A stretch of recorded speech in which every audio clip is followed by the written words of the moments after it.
денсаулыққа жақсы ғой. Это на здоровье тоже помогает. Көзмоншақ. Здесь потому что Куран написано. Денең жеңіліп қалады. Куран написано здесь вот. Нет. И легче станешь от него. Это... Вы какой религии исповедуете? Я мусульманская. Кто по нации? Я дунганка. А честно говоря, у меня тоже есть арха. Я тоже детей читаю. Дүнген. Ага. Только когда не умею, приходим, а па нам скажет, что это правильно выходит. Ты не сглазит. Не сглазит. Ну, обычно так говорят, что это охраняет от глаза, от порчи. Сейчас в этом жизни всякое случается. Всякие есть люди. И хорошие, и плохие, так что мы верим этому. Вот благодаря им они нам привозят, вот покупаем все. Көз тимесін деп тағам, өзім қорғау үшін. Мені қорғап тұрады.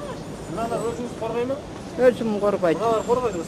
Қорғайды. Мынау қызылдар қорғайды, мынау қызыл қорғайды. Мынау қорғайды ғой, Құда қорғайды, қамшы қорғайды. Алла Тағала қорғай ма? Алла Тағала қорғайды. Мыналар не қорғайды? Бұларды қорғайды да көз тигізбейді. Алла Тағала басқаша қорғап, бұл да өзінше басқа қорғайды. Басқа мұнда қасиеті бар.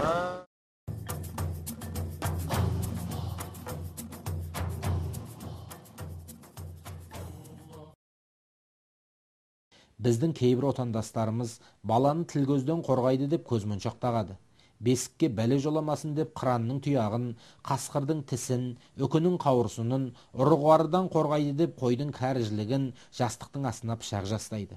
Бұлар тірісінде өздерін қорғай алмай, қолға түсіп соры қойнаған мақұлықтар еді. Өлген соң оның жансыз мүшесі кімге неден пана болмақшы?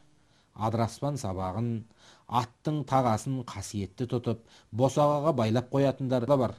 Бұл да Алланың кешірмейтін күнәсі. Өйткені бұл жерде жақсылықтың да, жамандықтың да Алладан келетіні ұмытылып тұр. Автокөліктердің артына байланған қызыл шүберектерді сол білімсіздіктің бір көрінісі. Сондай-ақ тұмар тағу да серік қосу күнәсіне ұрындырады. Пайғамбарымыз саллаллаху алейхи уассалам кімде-кім әлденені мойнына байлап алған болса, оның сыйынары да сол болып қалады. Мына тұрған бұл үй тұмар дейді, үйге қойылған тұмар. Мұнаның ішінде тұрғандар, адыраспандар, көзсізден сақтасын деген. Мына да дәндер, бұл дәндер үйде береке болсын деген. Бұл періс бұл қызыл, е? Бұл қызыл пересі, қыздар. Тіл көзден сақтайды. Мыналар, в общем, береке әкеледі, жаңағыдай жақсы тұмардың біреуі. Көптеген ислам ғалымдары тұмар тағуға үзілді-кесілді қарсы шыққан. Өйткені бұл Құран мен сүннетте жоқ құбылыс. Атақты табиғилердің бірі Саид кімдегім бір адамның тұмарын шешіп тастауға себепкер болса, ол бір құлды азат еткендей сауап табады деп айтқан. Діннен хабарсыз халық құлшылық жасап, сыйынатын нәрсені өзінің айналасынан көзге көрініп тұратын жерден іздейді. Өзгелерден әлде бір ерекшелігі бар адамдарды әулие тұтады, киесі бар деп ұғады. Алайда көп пенделер әулие сөзін бір ғана адамға бағыштап айтуға болмайтын, ол уәли сөзінің көпше түрі екенін білмейді. Уәли Алланың досы деген сөз, ал әулие Алланың достары деген көпше түрдегі ұғым.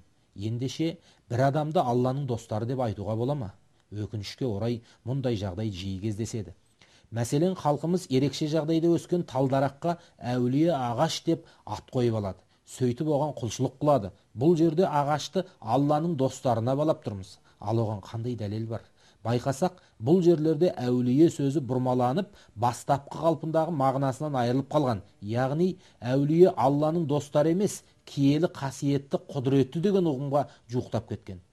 Кейбір отандастарымыз мұндай ағаштарға ақшүберек байлап, басқа өсімдіктерден даралап әлпештейді. Ақшүберек байлау бұл ағаш киелі деген ұғымды білдірсе, екінші жағынан бұл әулие ағашқа құлшылық етуге көпшілікті шақыру жарнамасы болып табылады. Ағашқа дәл осылай құрметпен қарау ширк күнәсіне жатады. Мұсылман үшін әркез есінде жүретін бір мәселе. Исламда тілек тілеу, дұға ету, ғибадатқа, құлшылыққа жатады.